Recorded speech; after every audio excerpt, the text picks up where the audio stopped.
তখন ব্রহ্মা বিষ্ণু মহেশ্বরের পরামর্শে এক অপরূপ রণদেবী নির্মিত হলেন। নারী গর্ভজাত সাধারণী নন, তিনি পুরুষের রণোন্মাদ আকাঙ্ক্ষায় সৃষ্ট মহিষাসুরমর্দিনী।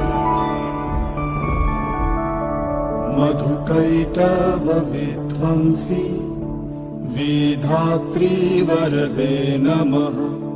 रूपं देहि जयं देहि यशो देहि दिशो जहि। महिषासुरनिर्णाशि भक्तानां सुखदे नमः।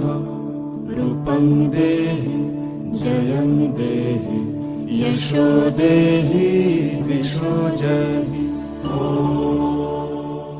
তখন ব্রহ্মা বিষ্ণু মহেশ্বরের পরামর্শে এক অপরূপ রণদেবী